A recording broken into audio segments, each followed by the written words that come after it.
पुंछ में इंतखाबी हलचल। National conference के नामजद उम्मीदवार साबिक MLA पुंछ एजाज जान ने अपना पर्चा नामजदगी दर्ज कराया। हजारों अफराद उनके हमरा रहे मौजूद।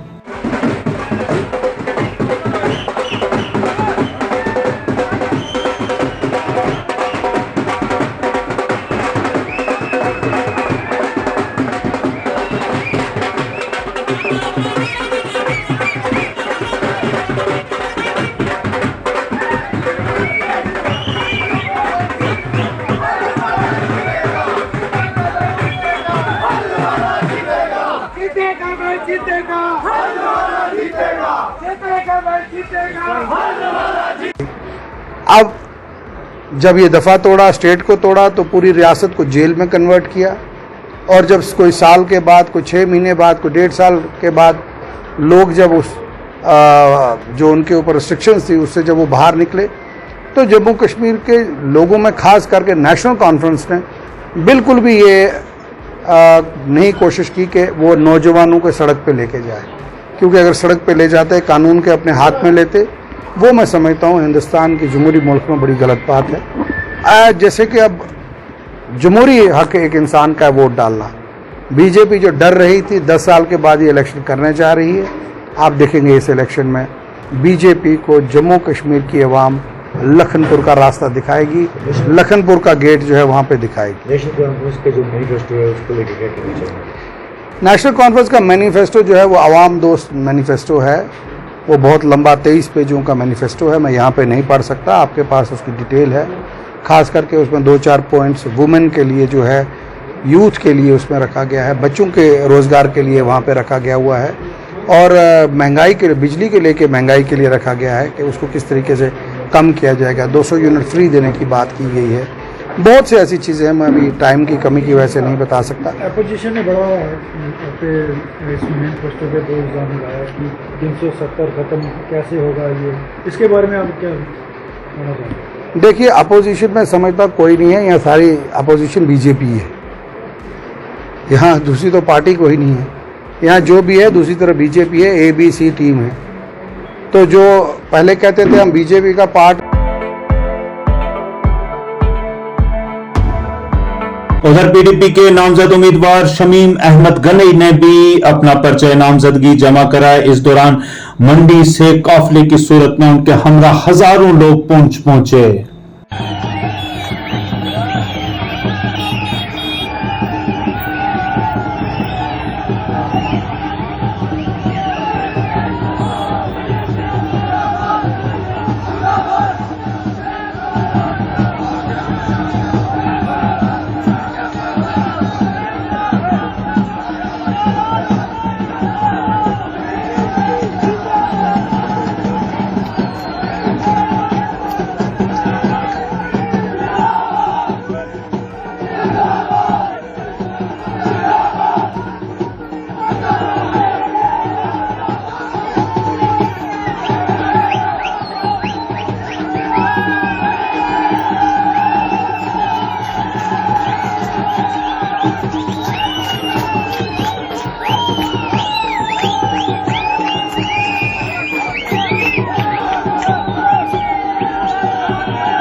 PDP जानब से शमीम गनई साहब फार्म भरने के लिए जा रहे हैं। वर्करों में बड़ा उत्साह है, बड़े लोग खुशी से आ रहे हैं। मंडी से, लॉरेंस से, साबजिया से, हर जगह से, पुंछ से, जितने भी पुंछ के इर्द गिर्द के गाँव हैं, सब नौजवान, सब बुजुर्ग साथी, बिना मजहब मिलत, सब इस रैली में शिरकत है। और हम इस वक्त DC ऑफिस जा रहे हैं, उनको आज फार्म भरना है। तो सबको मुबारक है और हमें पूरा यकीन है कि जीत जो है वो हमारी हो। देखिए, पहले तो मैं अल्लाह का शुक्र अदा करूंगा कि उनकी करम नवाजी हुई है और लीडरशिप ने मुझे जो है वो यहाँ से नामज़द किया है। और हमारे जो कवरिंग कैंडिडेट हैं गुरमीत सिंह राजा साहब हैं, और मेरा नाम जो लीडरशिप को प्रपोज किया गया था वो इम्तियाज़ अली बांडे साहब ने ही किया था, जिस पर लीडरशिप ने मोहर लगाई और मुझे यहाँ हवेली 89 से लॉन्च किया है। तो आज मेरा नॉमिनेशन पेपर यहाँ भरना था और मंडी से हमारा काफ़िला निकला, और आपने खुद भी देखा कि हज़ारों की तादाद में गाड़ियाँ, हज़ारों की तादाद में लोग जो हैं जमे गफ़ीर लेकर, ख़ास करके यूथ पुंछ से, मंडी से मेरे साथ। जम्मू कश्मीर अपनी पार्टी के नामजद उम्मीदवार साबिक MLA शाह मोहम्मद तांत्रे ने भी अपना पर्चा नामजदगी दर्ज जमा करवाया। इनके हमरा भी हजारों अफराद जमे गफीर की सूरत में नजर आए।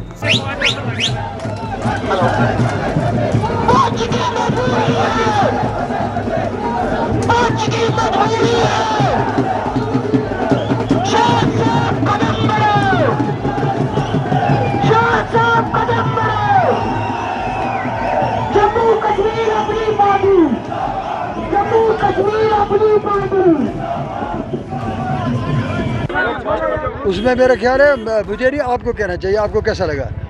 अल्लाह का शुक्र है, अल्लाह की मेहरबानियाँ हैं। उस रब्बे जुल जलाल जो खालिक व मालिक है ज़मीन आसमानों का, और हमारा वाली वारिस भी है, और आवाम का, नौजवानों का, बच्चों का, बुज़ुर्गों का, अपनी पार्टी के हमारे लीडर्स, वर्कर्स, उनका शुक्रिया अदा करता हूँ। जिस मोहब्बत से, जिस जज्बे से, जिस बलबले से उन्होंने आज इस फार्म भरने में अपना ताउन दिया, अपनी मोहब्बतें पेश की, अपनी मोहब्बतों का गुलदस्ता पेश किया, उसके लिए मैं शुक्रगुजार हूँ। और आपको भी बहुत कम लगा होगा ऐसे जज्बे वाला मंजर आपने बहुत कम देखा होगा। ये गमाज है कि हमारा गरीबों का कारवां, जिसने 2007 में ये वादा किया था कि अवाम पुंछ की पुरखलूस और बेलोस खिदमत करेंगे, और उसका 2 साल बहुत ही मुख्तर दौर में हमने मुजाहरा भी किया। अवाम को वो बहुत याद है। आपको मैं यकीन दिलाता हूँ, जब मैं पहली बार आज से 12 दिन पहले जब नोटिफिकेशन जारी हुआ, तो मैं दराजुलियाँ, कवाड़ियाँ, रिंगी चीड़ इस एरिए में शुरुआत की मैंने। और जब मैं पहली बार वहाँ 10 साल के बाद गया, जो अवाम ने मुझे मोहब्बत दी, उस मोहब्बत ने मुझे पहाड़ बना दिया। उन लोगों ने कहा कि शाह साहब, हम इंतज़ार कर रहे हैं कब हमें वोट का वक्त मिले, तो ये वोट आपकी अमानत है, किसी को नहीं देंगे। मैं जब पंचककड़ी में गया, अभी 3-4 दिन पहले मेरे साथी चौधरी जुल्फ़िकार साहब, चौधरी आज़म कालिद साहब और गुलाम रसूल साहब और भी साथी साथ थे। हम हाफ़िज़ अब्दुर्रहमान साहब से मिले, जो बुज़ुर्ग हैं वहाँ पंचककड़ी की टॉप पे। तो उन्होंने वहाँ पे मुझे, फिर जब वो वायरल हुआ हमारा फ़ोटो, तो दूर से सऊदीया से भी हफ़ाज़ कराम, कुछ साहिबान, उन्हें मुझे अश्योर किया कि हमें बड़ी खुशी हुई कि आप वहाँ पे दूर दराज इलाके में गए, जहाँ पे सड़क भी आपके कारवां ने पहुँचाई है। तो उन्हें कहा कि हम वादा करते हैं कि ये वोट आपकी मानत है। तो मैं आपको यकीन दिलाना चाहता हूँ कि गरीबों के कारवां बड़ी शान के साथ पुंछ की सीट को जीतेगा। और ये जो आप देख रहे हैं नापाक गठजोड़, ये जो आप नापाक उधर मेंढर में साबिक VC शहजाद मलिक ने भी अपना पर्चा नामजदगी आजाद उम्मीदवार की हैसियत से जमा करवाया। उनके हमरा भी हजारों लोगों का सैलाब नजर आया।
जी बिस्मिल्लाहिर्रहमानिर्रहीम।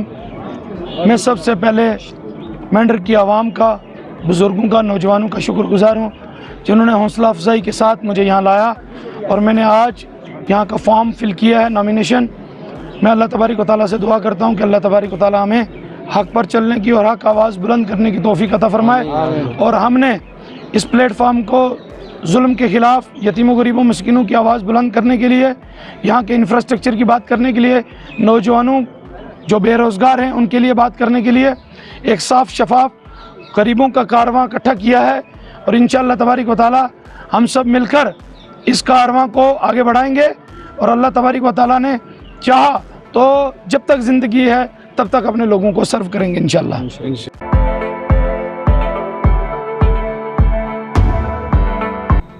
गुज़िश्ता रोज शेर पुंछ कहलाए जाने वाले मरहूम यशपाल शर्मा के फर्जंद अर्जुमन डॉक्टर उदेशपाल शर्मा ने भी अपना परिचय नामजदगी दाखिल किया तो उनके हमरा भी लोगों का हुजूम नजर आया।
जैसे कि आपको पता है कि हमारे फादर साहब के जो सारे साथी हैं उन्होंने काफ़ी दिन से वो कंपेल कर रहे थे कि इस बार हमें इलेक्शन लड़ना चाहिए। दूसरे की मदद करनी होगी ताकि हौसला कमजोर ना पड़े। हम साथ चले तो जीतेंगे, हाथ में हाथ चले तो जीतेंगे।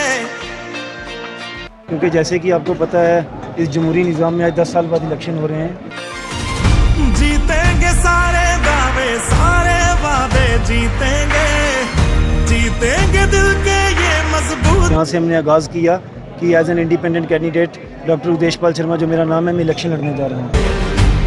हाथ में हाथ चले तो जीतेंगे। बड़ा मैनिफेस्टो का जो मेन पॉइंट है अनएम्प्लॉयमेंट। आप देख रहे होंगे किस तरह बेकारी छाई हुई है। आज हमारे मोहल्ले में 65 बंदा जो है वो MSc है।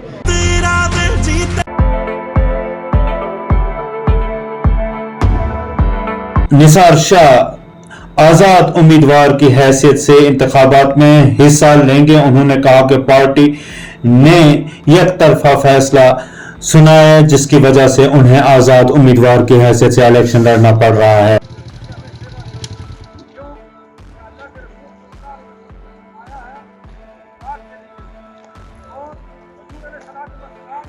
रहीम।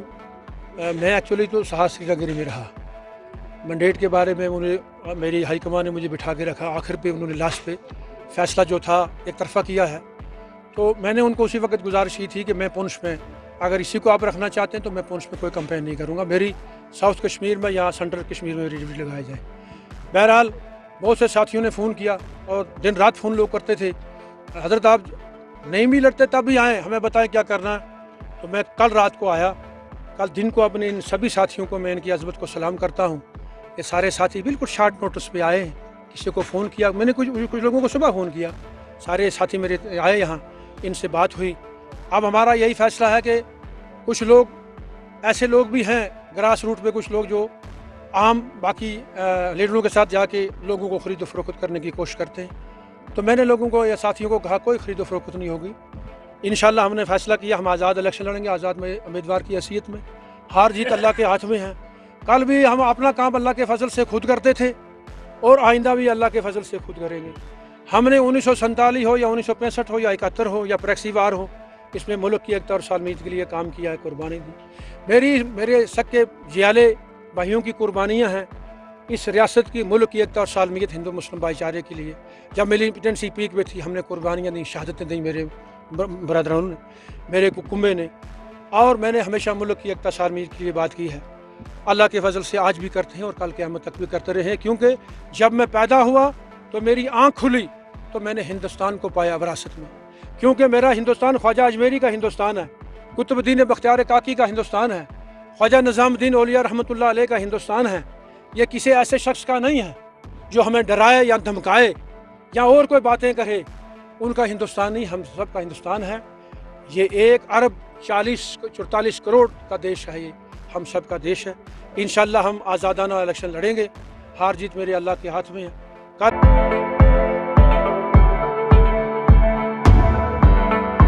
तहसील मंडी के सबसे बड़े गांव अड़ाई की सड़कों की खस्ता हालत, लोगों को अपनी जान हथेली पर रखकर सफर करना पड़ता है। सड़कों की मुरम्मती का क्या मुतालबा?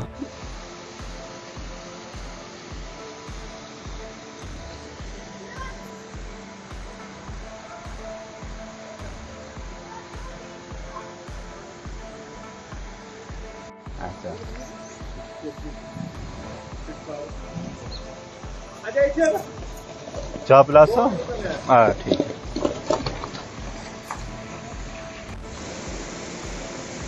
ये इधर से पानी जाता ही नहीं। हाँ इसलिए हमने रूट चेंज कर लिया। इस चीज़ में बोला, जैसे कि आपने देखा नीचे आते हुए रोड हमारी की कंडीशन क्या है। ये 2014 में बह गई थी, उसके बाद किसी ने 11 साल गुजर गए, किसी ने इसकी तरफ तवज्जो नहीं दी है। पहले 1.5 करोड़ रुपया आया, 60 लाख आया, आज 1 करोड़ आया, लेकिन इंतजामिया काम तो लगाती है, लेकिन पीछे कोई इंजीनियर वगैरह कोई नहीं होता। दरिया में जो भी कलवट वगैरह जो क्रेट वगैरह डालते हैं वो बह जाते हैं। इसलिए हमारे लीडर जो आते हैं, आज इस वक्त टाइम वोटों का है, आंखें बंद कर आते हैं, बंद करके जाते हैं। लेकिन तशरीफ लाए, अगर इस तरह एडमिनिस्ट्रेशन यहाँ पे तशरीफ लाती तो कुदरती तौर से आप देखते हैं इस रोड की हालत काफ़ी बेहतर होती है। लेकिन आप नीचे से कवरेज करते यहाँ तक पहुँचे जहाँ इस वक्त हम खड़े हैं। यहाँ की एक बहुत बड़ी कैलवेट है, वो बंद होने की वजह से हमारे यहाँ पर एक ब्रिज है वो काफ़ी खतरे में है, जिससे लोग पैदल चलते थे वो भी अब परेशान हो चुके हैं। उसके ऊपर पैदल चलने के लिए भी रास्ता नहीं रहा है। बाकी हर दिन हमारा यहाँ से आना जाना रहता है। हमारी 3-4 ट्रालियाँ थी यहाँ पे, वो टोटली अनकनेक्टेड हो गई हैं इस स्लाइडिंग की वजह से। जो अड़ाई सी एक पंचायत पूरी कट के रह गई है। उसके साथ साथ जो हमारी मेन रोड है, सर काम लगाया एक ठेकेदार ने, वहाँ पर काम की तो दूर की बात है। मैं आज जिसमें तकरीबन 50 लोग एक बस में जाते हैं, तो हर घर में एक मौत होने का खतरा है। तो इसलिए हमारी इस मीडिया की वसात से ये ज़िला इंतज़ामिया तक ये गुजारिश करते हैं कि इस पर कोई गौर किया जाए कि इस रोड की खस्ता हालत की वजह से कल अगर किसी जगह कोई हादसा हो जाए तो उसका जिम्मेदार कौन है। हमारी अड़ाई आवाम की तरफ से यह ज़िला इंतज़ामिया तक ये आवाज़ पहुंचाते हैं कि भाई इस रोड का कुछ ना कोई हल निकाला जाए।